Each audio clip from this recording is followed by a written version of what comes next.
Salut, aujourd'hui je te dévoile ma méthode secrète du pavé pour dessiner les mains facilement. C'est dans un contexte de modèle vivant, du coup tu vas dessiner de très petites mains. Donc ici ce que tu vas surtout apprendre c'est comment les simplifier. Alors au programme c'est, dans un premier temps tu vas apprendre à dessiner un bloc de pavé, la méthode secrète, et ensuite je te montre comment simplifier les doigts dans un contexte modèle vivant. Donc c'est parti, bon je te présente pas trop le dessin du corps en entier, hein.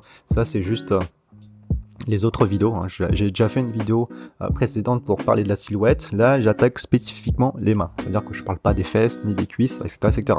Tu vois ici, il faut bien savoir que les mains, ça a une relation avec le bras, logiquement, hein. Donc souvent, le plus dur pour les débutants, et ça a été mon cas aussi, hein, j'ai vraiment galéré, c'est comment relier la main au reste du corps. Tout ce que tu as à faire, c'est juste de tracer des lignes droites dès le départ, hein. Toujours des lignes droites dès le départ, et c'est l'erreur numéro 1 en plus. Souvent, tu vois, je sais pas si tu vois la main, il y a une espèce de courbe entre le coude et l'avant-bras, mais voilà, si tu arrives à simplifier ça en ligne droite directement, c'est beaucoup plus facile de placer le bras. Et donc, qu'est-ce que c'est la méthode du pavé? Je sais pas si tu vois ici. En fait, c'est de chercher et de simplifier la main en un espèce de cube, comme s'il n'avait pas de doigts, hein. Si tu n'avais pas de doigts, si tu n'avais ni de pouce, ni d'index, ni majeur, ni l'annulaire, ni l'auriculaire, en fait, il te reste juste un espèce de moignon, mais c'est un pavé. En fait, c'est un bloc de pierre cubique. Et dès que tu arrives à placer ce volume-là dans la paume de la main, en fait, c'est très simple ensuite de rajouter les doigts. Parce que les doigts, en fait, dans sa forme simple,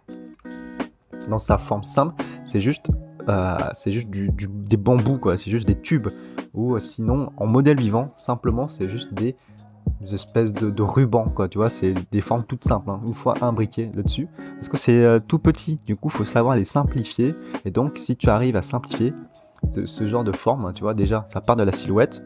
Ensuite, ça a un volume qui est le pavé. Et ensuite, ça a juste quelques petites branches qui sortent de ce pavé-là.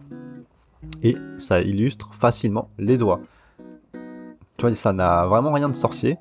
C'est tout simple et généralement, il faut juste bien observer en profondeur, mais aussi de simplifier sur le dessin.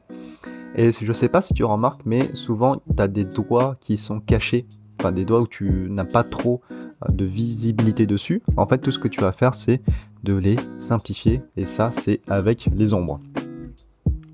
Pour ombrer les doigts, il n'y a rien de compliqué aussi, hein. Faut juste que tu observes bien, surtout sur les doigts en arrière-plan, c'est-à-dire souvent ici, là, on a plutôt l'auriculaire qui est en arrière-plan, pour la main droite du modèle. Tu vois, c'est préparer déjà à être ombré et à être dans l'ombre. Tu vas voir qu'à la fin, toute cette zone-là sera dans l'ombre. Ensuite, tu as juste l'index qui est dans la lumière et le pouce. Et ce qui fait qu'on va vraiment mettre en valeur cette zone-là. Là, j'accélère un peu pour, tu vois, je fais le contour de la main. Tu vois, pense au contour. Le contour est plus important que le doigt en lui-même. Souviens-toi de ça, le contour de la main est plus important que le doigt. Et donc, essaye de voir tout le contour des doigts avant de dessiner doigt par doigt. Et vraiment, si tu arrives à comprendre ça dans ta manière de dessiner, tu vois, c'est beaucoup plus fluide et c'est beaucoup plus simple. Et ensuite, comme d'habitude, hein, on sépare la lumière et les ombres. Si tu comprends pas ça, il y a une petite vidéo que tu pourrais regarder, c'est pour apprendre comment bien ombrer après. Tu vois, toutes les ombres sont dans l'ombre, enfin toutes les doigts dans l'ombre sont dans l'ombre, et d'une manière très simple, hein. En une seule valeur, c'est dans l'ombre, il n'y a pas de dégradé. Et justement, c'est sans faire de dégradé, ça fait beaucoup plus de ressortir l'index ici. L'autre doigt, enfin l'autre main qui est dans l'ombre, c'est juste l'index et quelques doigts qui est dans la lumière. Donc voilà, moi je mets tout dans l'ombre et je mets juste quelques bouts qui sortent, ce qui fait plusieurs plans. Et du coup, quand tu crées des plans, ça crée beaucoup plus de volume dans le dessin et ça fait ressortir beaucoup plus les formes de ton dessin. Et ça, on verra à la prochaine vidéo. Pour l'instant, je t'invite à t'abonner à cette chaîne. Et si tu as des questions, n'hésite pas à me les poster en commentaire, je répondrai avec plaisir.